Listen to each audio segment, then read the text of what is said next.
നമസ്കാരം. റാഫ്റ്റർ ക്രിക്കറ്റിലേക്ക് ഏവർക്കും സ്വാഗതം. IPL മുംബൈ ഇന്ത്യൻസിനെ മറികടന്ന് CSK മികച്ച വിജയം സ്വന്തമാക്കിയിരിക്കുന്നു. 4 വിക്കറ്റുകൾക്കാണ് CSKയുടെ വിജയം.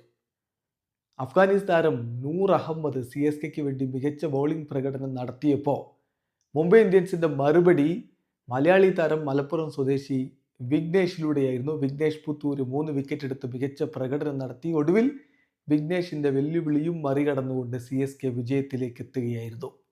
ആദ്യം ബാറ്റ് ചെയ്ത മുംബൈ ഇന്ത്യൻസ് നിശ്ചിത 20 ഓവറുകളിൽ 9 വിക്കറ്റ് നഷ്ടത്തിൽ 155 റൺസാണ് എടുത്തത്. അവർക്ക് വേണ്ടി സൂര്യകുമാർ യാദവ് 29 റൺസ് എടുത്തപ്പോൾ തിലക് വർമ്മ 31 റൺസ് എടുത്തു. അവസാന ഘട്ടത്തിൽ ദീപക് ചാഹർ 15 പന്തിൽ നിന്ന് 2 ഫോറും 2 സിക്സറും അടക്കം 28 റൺസ് അടിച്ചതാണ് അവർക്ക് 155 എന്ന സ്കോറെങ്കിലും സമ്മാനിച്ചത്. രോഹിത് ശർമ്മ ഈ മത്സരത്തിൽ ഡക്കായി മടങ്ങിയിട്ടുണ്ടായിരുന്നു.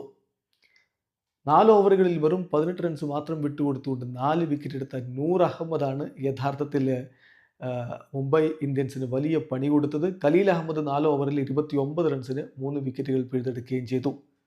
156 എന്ന വിജയലക്ഷ്യത്തിലേക്ക് ബാറ്റേന്തിയ CSKക്ക് തുടക്കത്തിലെ രാഹുൽ ത്രിപാഠി നഷ്ടപ്പെട്ടു. അദ്ദേഹം 3 പന്തിൽ നിന്ന് 2 റൺസാണ് എടുത്തത്. പക്ഷേ രജിൻ രവീന്ദ്രയും രുദ്രാജ് ഗെയ്ക്വാദും ചേർന്നുള്ള കൂട്ടുകെട്ട് അവരെ മികച്ച രൂപത്തിൽ മുന്നോട്ടേക്ക് കൊണ്ടുപോയി.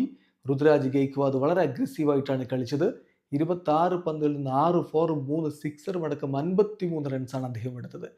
ആ വിക്കറ്റ് കൂട്ടുകെട്ട് പൊളിച്ചത് വിഘ്നേഷ് പുത്തൂരാണ്. വിഘ്നേഷിനെ അടിക്കാനുള്ള ശ്രമത്തിൽ രുദ്രാജ് ഗെയ്ക്വാദിനെ വിൽ ജാക്സ് പിടിക്കുകയായിരുന്നു. അതോടുകൂടി വിഘ്നേഷ് പുത്തൂര് പിടിമുറുക്കുന്ന കാഴ്ചയാണ് വരുന്ന ഓവറുകളിൽ നമ്മൾ കണ്ടത്.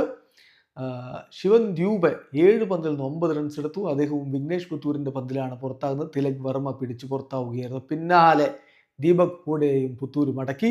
5 പന്തിൽ നിന്ന് 3 റൺസ് മാത്രം എടുത്ത ദീപക് ഹൂഡ സത്യനാരായണ രാജു പിടിച്ചാണ് പുറത്തായത്. അങ്ങനെ വിഘ്നേഷ് അവരെ CSKയെ അപകട മുനമ്പിലേക്ക് തള്ളിവിടുകയായിരുന്നു. പക്ഷേ പിന്നാലെ സാംകരണം മടങ്ങിയെങ്കിലും രജിൻ രവീന്ദ്ര ഒരു ഭാഗത്ത് നിലയുറപ്പിച്ച് നിൽക്കുന്നുണ്ടായിരുന്നു. അദ്ദേഹത്തോടൊപ്പം രവീന്ദ്ര ജഡേജ കൂടി ചേർന്ന് വിജയം വരും എന്ന കാര്യം ഉറപ്പാക്കിയിരുന്നു. ഒടുവിൽ വിജയത്തിന് തൊട്ടരികിൽ വെച്ച് രവീന്ദ്ര ജഡേജ റൺഔട്ടായി. 18 പന്തിൽ നിന്ന് 17 റൺസാണ് അദ്ദേഹം നേടിയിരുന്നത്.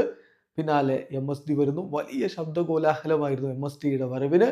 45 പന്തുകൾ നേരിട്ട് 65 റൺസ് അടിച്ചുകൊണ്ട് 2 ഫോറും 4 സിക്സറും കുറിച്ചുകൊണ്ട് അവസാന ഷോട്ട് തൻ്റെ ബാറ്റിൽ നിന്ന് സിക്സറിലൂടെ പറത്തി ടീമിനെ വിജയത്തിലേക്ക് കൊണ്ടുപോയ രജിൻ രവീന്ദ്ര CSKയുടെ വിജയം ഉറപ്പാക്കിയിരുന്നു. ഏതായാലും വിഘ്നേഷ് പുത്തൂരിന് അവസാന ഓവറിൽ അദ്ദേഹം പറഞ്ഞ അവസാന ഓവർ എന്ന് പറഞ്ഞാൽ 18ാമത്തെ ഓവർ, ആ ഓവറിൽ 15 റൺസ് കിട്ടി.